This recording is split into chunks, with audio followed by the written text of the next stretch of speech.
Hello and welcome to this video, and this video is going to be called 1973, the high point of progressive music. And by progressive music, I don't just mean progressive rock, but I also mean jazz rock, or fusion as it later came to be known.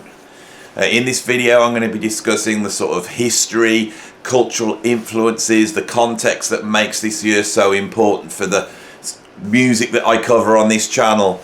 And then I will be releasing, as the week commences, two videos, one where I look at the 10 greatest progressive rock albums from 1973. I may even rank them, and I'll be then looking a little bit later in the week, probably on Friday, I'll be releasing a video where I look at the 10 greatest jazz rock fusion albums of 1973. If you are watching this in the future, then all those videos are there, right? So where do we start? Right, so let's make the case. Well, before we make the case, actually, let's just point out that it's absolutely freezing in here. So if I seem a little bit shivery, I hope you realise that I am suffering here for my art and for your entertainment, right? And I've got my fan heater on there, so in the background you can hear that purring away. So I hope you can work over the fact that there's that little bit of purry fan heater noise in the background. So it's absolutely freezing. It's a foggy, cold, icy day out there, right?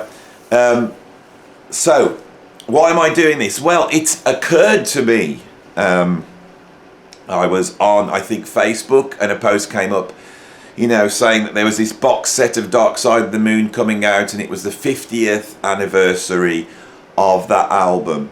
Now, I believe that culture operates in 50-year cycles, right? So this year, not only are we going to be looking back a lot of 50th year anniversaries of a lot of really classic prog and fusion albums, which is notable anyway, but also I think we may well be mirroring exactly the opposite culturally of what was going on back then that made those albums so great. So what I mean by that is there's the culturally what allowed these incredibly creative, advanced albums to exist and really have a cultural impact, i.e. sell a lot of records, be heard by lots of people, change music history. The cultural factors that allowed that to happen, I think, are probably, all those factors are almost inverted. And I want to try and explain that on this video. So for those of you who just want me to trot out, you know, topographic oceans and Dark Side of the Moon, I'm going to do that later on some later videos. And I hope if you watch this first, then it'll make those videos a little bit more entertaining. So why do we have progressive music, and why 1973? So in the 1960s, there's a cultural shift, okay? As I said, cultural shifts happen in 50-year cycles. So I have always marked the shift in culture that happened in the 1960s as beginning in 1962. If you go before 1962s, we're in the sort of 1950s, and if you go in the 1950s, we're all sort of in the 1940s. It's all sort of the same, all right? If you go back through that cultural epoch, you get to the sort of 1910s, and everything seems to be the same, has the same vibe to it, and then suddenly, around about 1912, we suddenly go into another cultural epoch, which we could almost describe as a sort of Victorian era. So I've gone right back now, saying imagine you're in the Victorian era. There's a whole set of values, there's a whole set of aesthetic ideals, all right? And then you get to the 1910s, you know, and I've marked that in my mind always with the sinking of the Titanic. Yes, this is how deep this video is going to go, right? The sinking of the Titanic in 1912. The Titanic represents everything that Victorian culture would see as being mighty, right? And they believe they are invincible, and down it goes, right? And then straight into the First World War, right? The ideals that those soldiers marched out to shattered, right? We come out of the First World War, and we go into an era that I would call the modern era, okay? And this is the jazz age. This is about technology. It's about being a cog in the machine in a technological world, right? That's what that era is about. Okay, we see that go all the way through. We see the seeds of the problem with modernism in the First World War. We see that emerge in the Second World War. When we come out of the Second World War, that's a shock to the system. And throughout the 50s, culture slowly starts to change. And what we see in terms of music is, you know, sort of itinerant, you know, blues and Afro-American jazz suddenly hits the mainstream with young people in the 1950s. But rock and roll is still a music which is bound inside the modernist era, which I believe goes from 1912 to 1962. When we get to 1962, those young people that have been fired up by rock and roll, they don't want to be a cog in a modernist machine, okay? They want to be individuals, right? They feel hemmed in and conformed. This is what rock and roll's about. You know, it's teenagers going, I don't really want to follow in the footsteps of my parents into becoming another cog in the machine, the same as everybody else that's gone before me. I want to do my own things, listen to my own music, have my own opinions. And in that, culturally, the arts open itself out to everything. It's like, let's listen, you know, what are, you know, American black musicians into? What, you know, what's the gay community into? What's their opinion? You know, what's women's opinion? And we see the rise of the sort of civil rights movement, and we see an expansion of music. Now, up until then, youth music has been rock and roll, which is a visceral form of music, very simple and visceral. It's something where the teenagers they're expressing the Dionysian, okay? Right? They want to party, they want to have fun, they don't want to be doing all this stuff. It's all about that, right? This is not sophisticated music, it's simple. It's brilliant, but it's simple. But when that generation starts to open itself up to the world, what happens is we get an expansion of rock and roll, and it becomes rock music. It becomes rock music by becoming sophisticated. A musician that's really responsible for this is Bob Dylan. Bob Dylan opens himself up to American folk music, linked to the political through Woody Guthrie, and then suddenly pop music's no longer just about having fun, it's about expressing something really deep. Dylan's great innovation is the democratization of the pop song. Anybody can now stand up and say something serious. Any musician can open themselves up to whatever they want. It's music suddenly democratized. When I say that Dylan's really important for the development of progressive music, it's very hard for people to understand that because they don't see him as being technical, but that's not what I'm talking about. A musician like Frank Zappa heard Dylan and realized that it was now time for a musician to be able to open themselves up to modern classical music or the blues or free jazz. So throughout the 60s we see this burgeoning, right? The Beatles play a really important part in that because they're so culturally huge. They start up as a visceral, you know, rock and roll band, but they have the seeds of what I call the English aesthetic, right?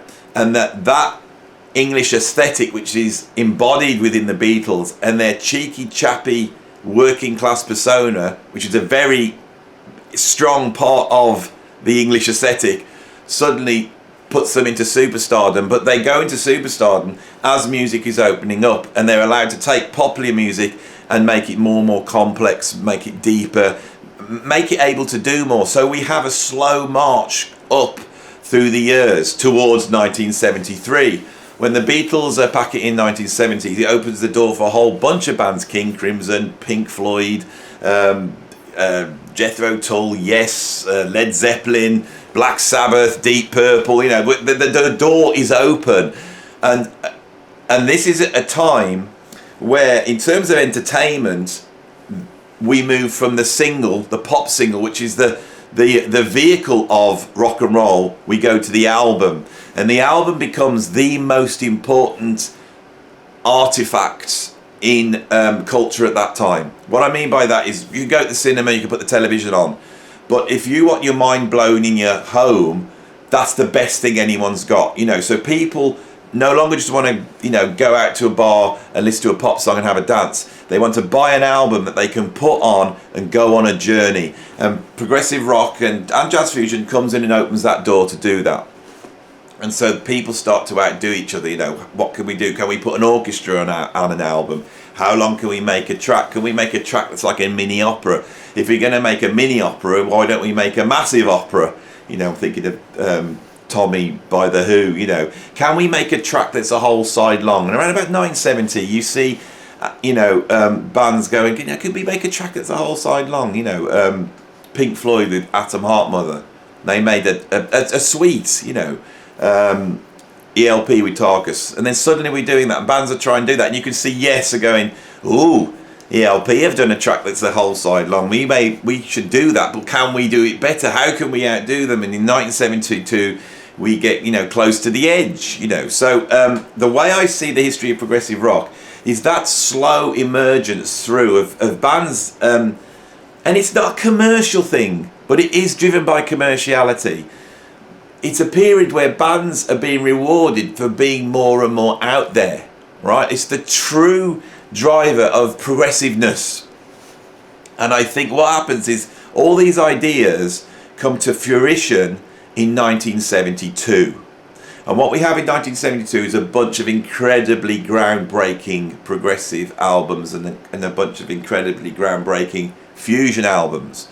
It's got to be said here as we get into this history that fusion is actually lagging behind progressive music, and I may get to that in a bit. If not, I will get to it on my video of the 10 greatest fusion albums of 1973. As we go to 1973, the groundwork has been done. A whole albums have been made that are absolutely classic prog albums. Progressive rock is now the great genre, right?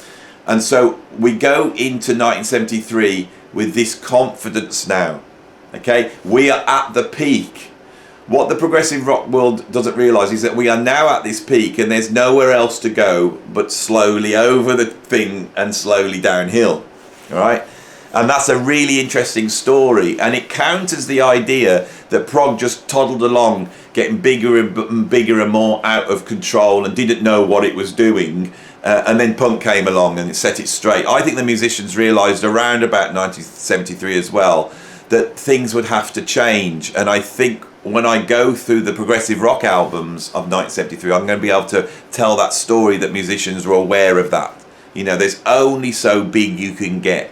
You know, if you've made Tales of Topographic Oceans, which came out in 1973, once Yes has done that, where do they go from there? What, are they going to make a 4-album release with one great big 3-hour track on? You know, the audiences themselves, you know, they love close to the age 20 minutes long, but, you know, can they take Topographic Oceans? That's pushing the audience to the limit. You know, how Wagnerian and huge can we get? You know, so this starts to happen in 1973. But what we get in 1973 is a run of albums that are absolute masterpieces, where progressive music is at the top of its game, and where statements have made, great statements, right? A lot of the albums that came out in 71, 72, the anti-prog critics will grudgingly say they're good, all right? In 1973, we see the beginnings of albums where critics will start to turn, right? And I'm going to talk a little bit about an album which will not be in my top 10 albums of 73 lists, so that I don't spoil it. So if we take a band like Jethro Tull, they're archetypal progressive rock band that you could see moving through that history I've just described. So they emerge in the sort of British blues boom. They're just basically a blues band, but they have a little drop of the English aesthetic in there. They have an interest in, you know, medieval music, English folk music, English history. You know, they've got that quirkiness that's in the sound. And as they develop, you know, Ian Anderson gets control of the band as well, boots out the guys that don't want to, go down this route, and we see them moving towards progressive rock, which is the amalgam of those things I was just discussing. And you could hear on Stand Up and then Aqualung this slow trudge of becoming more and more progressive. In Jethro Tull's case, it's almost like they walk into the progressive genre, the label, you know.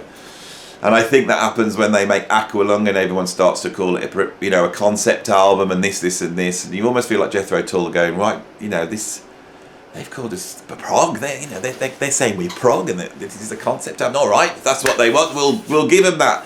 And they make Thick as a Brick, which comes out in 1972. Can you see the pattern there? And that's the great progressive statement. That's where it is, 1972. Everyone comes out, hails it as an absolute masterpiece. You know, Jethro Tull is sort of walking around going, oh my God, you know, that was a joke. We were taking the mickey out of this new genre that everybody's into. You know, we were sort of poking fun at it. But the audience love it, you know. Thick as a Brick is groundbreaking because it's one track over a whole album, you know. So in 1973 they go, right, let's go further, let's go even further into this, really hammer it in, and they make Passion Play, which again is an even more complex, intricate track which goes over side 1 and side 2, and then suddenly they're met with a critical backlash. Part of that is because I think the innovation and excitement of Thick as a Brick, you know, where you feel about, you know, how do we do this? That's gone. They're confident in what they're doing. And it becomes maybe slightly derivative and cliched, even at that time, you know. I put Passion Play on. I nearly wanted to put it in my top 10 progressive rock albums of 73. Didn't quite make it. And I think it's because it's a little bit like, yeah, this is really impressive and complex. It's all over the place, and it's twee and eccentric, all the things you want. But it doesn't quite have a heart because everyone sort of knows what they're doing, and that critical backlash starts there, I think, with that album. All right, so this is the background in which this year exists. Okay. 1973 is the peak when the audience wanted to listen to self-expression. They wanted to take time to digest the music. They were interested in looking into the concepts, which is why conceptual continuity becomes so important. They're interested in instrumental virtuosity and how musicians sound and work together. That's the interest that we have in 1973. In terms of jazz fusion, quick chat on that, as I said I would mention it. Jazz fusion, I believe, doesn't really, the groundwork's not done until the Mavish Orchestra come out in 1971. Right, everyone's experimenting trying to mix jazz with rock, including a lot of the progressive rock bands, but nobody quite gets it right. There's no King Crimson in the Court of the Crimson King, you know, and anyone who argues that Bitches Brewing in a Silent Way is that, but please go and listen to those albums and tell me honestly, did they sound like jazz fusion albums? What Miles was pioneering was something else, right? That what we class as jazz rock is pioneered by the Mavish Orchestra in 1971 when the first album comes out, you know, which I think comes out around about 1972. And then in 1973 we have Birds of Fire, where that genre is for the first time codified. And a lot of the great fusion bands actually emerge after 73. It's quite interesting. So there's a little note that jazz fusion is actually slightly delayed because it doesn't really get off the ground until 1971. A lot of the really interesting fusion that's happening before then is by progressive rock bands. I'm thinking Soft Machine and Colosseum and Frank Zappa. That would be for me where the most interesting fusion is. Right, so that's a little bit delayed, but again, we still see the codification of fusion happen in 1973. If we come to today, 2022, 50 years later, all those things I described that just made progressive rock a high point in that thing, the cultural wants of that era, you know, it's almost like we're living in the opposite, isn't it, right now?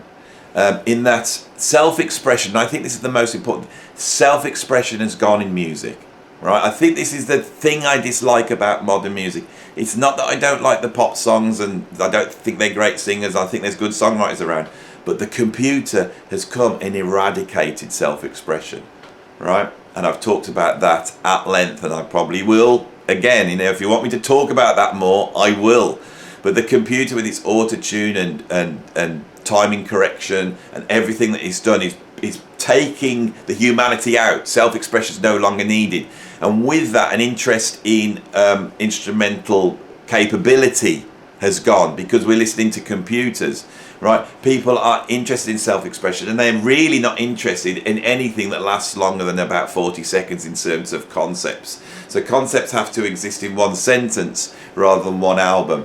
And I think it will be interesting, and I'm not going to do it here, but it would be interesting to discuss culturally where we're at now. And if my thesis is correct, we can also almost mark 2012 as being the end of that 50-year cycle from 1962. And we may well be in 2023 in a high point of this postmodernist era that we're in right now. And that's a very interesting thing to explore. Whether I can explore it on this channel, I do not know. But it would be lovely to do so, because I don't just talk about progressive rock because it's fun and we all love it. It is about that. But it's also about the fact that we can learn so much about culture by exploring art and music. If you like this video, please like and subscribe. If you want to see the follow-ups to this, which will be much more interesting because I'll be getting into specific albums, then, you know, press the notification button. If you want to support me in doing this, please become a Patreon. And I'm going to say a quick note before I go. Behind me are all my vinyl albums. Here's a secret that you don't know, nobody knows this. None of these albums have been played for 25 years. I haven't had a turntable for 25 years. They've just been in boxes. I pulled them all out into here, and now I have a little sideline on this YouTube channel going through these albums, but they have not been played. Now, if I could play them, and I wish I could, the thing is, if I did, then YouTube would come along and demonetize the album, the videos. So if you pop over to Patreon, right, you might find a surprise, because I have just acquired this thing down here. I'm just going to point the camera down. So if I point down to here, can you see that there? Here, I have just acquired this Technics turntable. Look at that, everybody. And over on Patreon, I'm going to start playing some of these albums. That's what I'm about to do, you know, so it's very exciting, you know. So if you want to get on Patreon and actually hear some of the stuff I've got here and get my reaction and get me discussing, you know, go and become a patron right now. You know it's worth it, right? Hopefully there's a thing, where is it? Be there. I can't do it. I haven't even got the right hand. Anyway, there's somewhere here is saying that to go to the next video if it's up. Right, thanks for watching. I'll see you on the next video. Bye.